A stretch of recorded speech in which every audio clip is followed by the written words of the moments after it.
warahmatullahi wabarakatuh. Halo semuanya, perkenalkan nama saya Putri Rosmala dengan NPM 2213031021. Di sini saya akan menjelaskan materi ekonomi publik dengan 3 topik pembahasan, yaitu 1. Kegagalan mekanisme pasar dalam peran pemerintah. 2. Eksternalitas positif dan negatif. 3. Teori Piagau, Bowen, Linda, dan Samuelson dalam konteks penyediaan barang publik di Indonesia.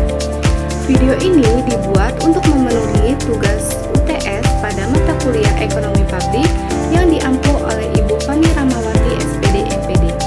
Yuk langsung saja kita bahas materi yang sangat menarik. Stay tune. Coba deh bayangkan, ketika kamu lagi di pasar, tentunya kamu melihat ada yang namanya penjual, pembeli, tawar-menawar, dan sebagainya. Semua sibuk kan? Yaps, tentu. Idealnya, pasar bisa menyeimbangkan harga dan kualitas tanpa campur tangan siapapun. Tapi, apa jadinya sih kalau pasar ini tiba-tiba tidak berjalan dengan baik? Pasar bisa tidak berjalan dengan lancar atau disebut gagal saat mekanismenya tidak mampu menciptakan efisiensi dan kesejahteraan sosial. Oleh karena itu, inilah yang disebut barang mahal tapi langka. Kemudian polusi di mana-mana yang membuat orang-orang tidak bisa menikmati barang publik seperti jalan ataupun taman. Nah, inilah yang disebut dengan kegagalan mekanisme pasar. Dalam pengertiannya, mekanisme pasar ini adalah suatu proses alami yang terjadi dalam sistem ekonomi yang dimana harga serta jumlah barang dan jasa ditentukan oleh interaksi antara permintaan dan penawaran tanpa campur tangan pemerintah.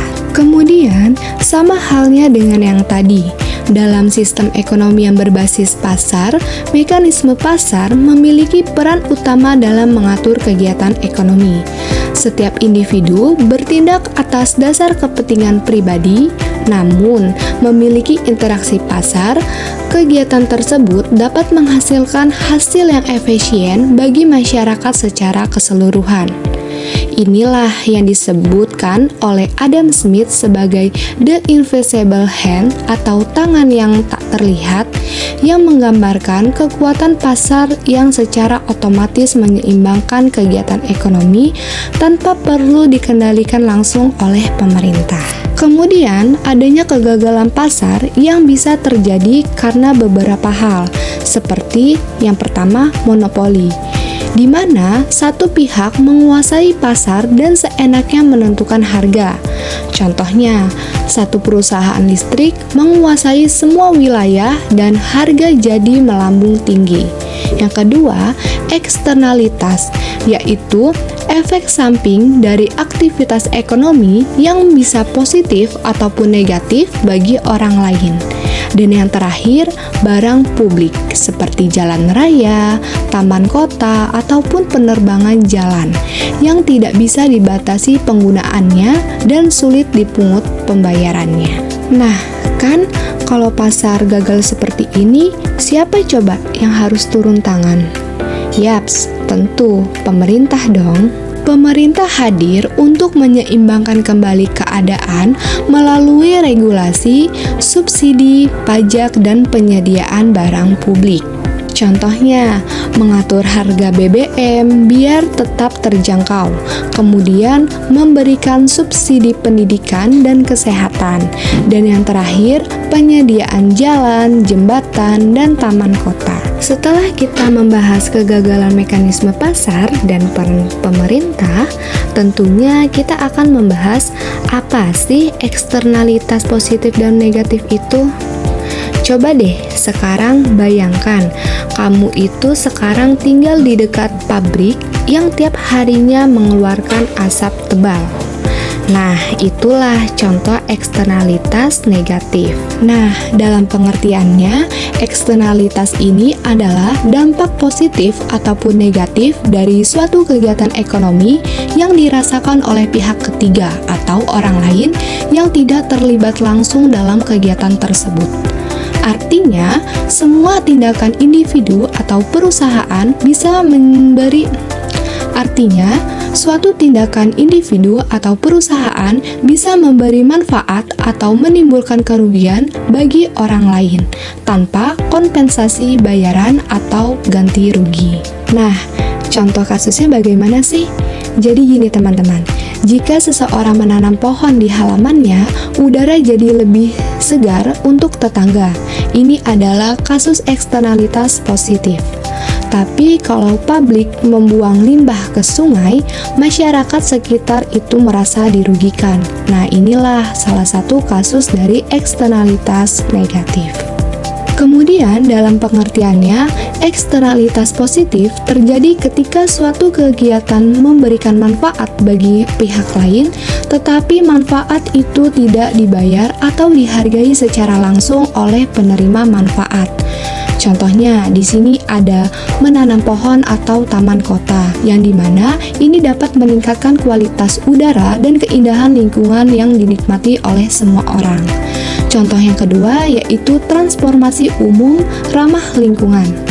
Ini adalah salah satu cara untuk mengurangi kemacetan dan polusi, sehingga masyarakat lain juga diuntungkan.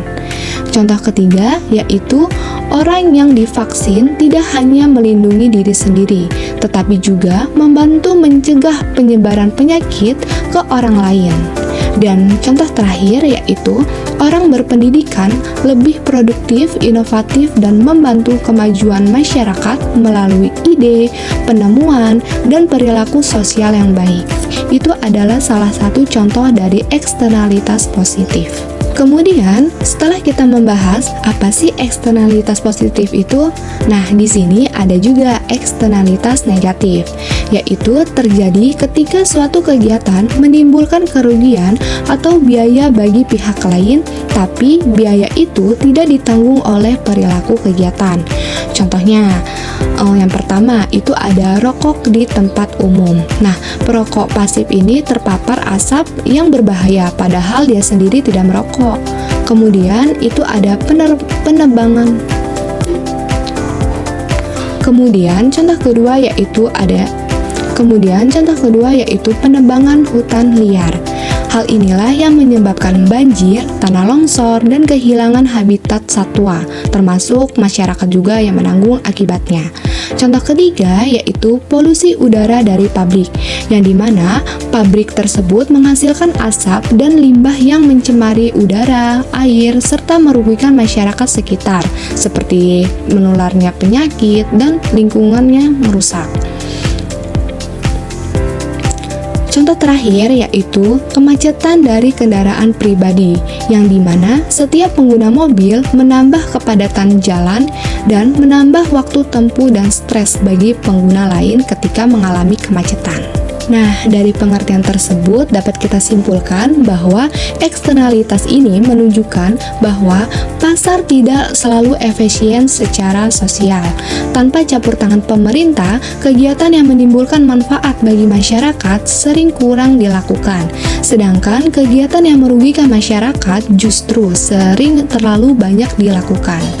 Maka, peran pemerintah sangat penting untuk mendorong eksternalitas positif dan mengurangi eksternalitas negatif, agar tercipta keseimbangan dan kesejahteraan sosial yang optimal. Setelah kita membahas apa saja sih kegagalan mekanisme pasar dan peran pemerintah, kemudian kita telah mengetahui nih apa saja eksternalitas positif dan negatifnya.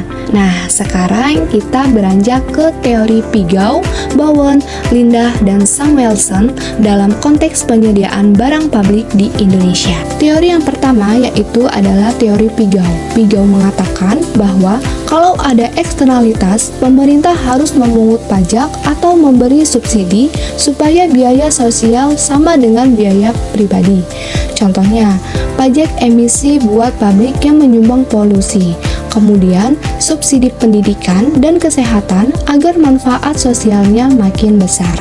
Dalam konteks barang publik ini, barang publik sering menghasilkan eksternalitas positif seperti pendidikan, kesehatan, dan infrastruktur. karena manfaatnya besar bagi masyarakat. Pigault berpendapat bahwa pemerintah harus menyediakan atau membeli subsidi terhadap barang publik tersebut. Dengan demikian dapat disimpulkan bahwa pemerintah harus campur tangan aktif untuk mendorong kesejahteraan sosial dengan menyediakan barang publik dan mengoreksi eksternalitas. Teori yang kedua yaitu teori Bowen. Bowen memperkenalkan model keseimbangan antara manfaat sosial dan biaya sosial dalam menyediakan barang publik. Intinya, barang publik ini ideal disediakan pada titik di mana jumlah manfaat sosial sama dengan biaya yang dikeluarkan. Contohnya, pertama, pembangunan jalan tol. Pengguna jalan tol wajib membayar sesuai frekuensi pemakaiannya atau melalui tarif tol. Contoh kedua yaitu adanya program retribusi sampah yang dimana warga wajib membayar iuran sesuai dengan volume sampah yang dihasilkan. Dengan begitu dapat disimpulkan bahwa teori Bowen ini adalah barang publik yang efisien jika manfaat sosial yang diterima masyarakat setara dengan biaya penyediaannya. Yang ketiga yaitu teori Lindahl. Teori Lindahl mengusulkan mekanisme pembiayaan barang publik berdasarkan kesediaan membayar masing-masing individu. Kemudian, setiap orang membayar pajak proporsional terhadap manfaat yang mereka rasakan dari barang publik tersebut. Contohnya, pajak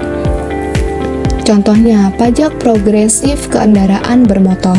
Hal inilah orang yang memiliki barang lebih banyak dan menyebabkan polusi atau kemacetan yang lebih tinggi wajib membayar pajak yang lebih besar. Contoh kedua yaitu pajak daerah berdasarkan nilai properti, yang dimana warga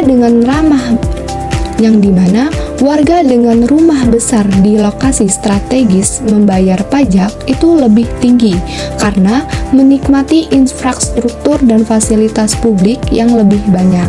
Dengan begitu, prinsip teori Lindahl ini adalah setiap individu membayar harga Lindahl sebagai bagian dari pajak yang sesuai dengan tingkat kepuasan atau manfaat yang ia peroleh, baik itu dari Dengan begitu, prinsip teori Lindahl ini adalah setiap individu membiayai harga Lindahl, yaitu bagian pajak yang sesuai dengan tingkat kepuasan atau manfaat yang ia peroleh dari barang publik.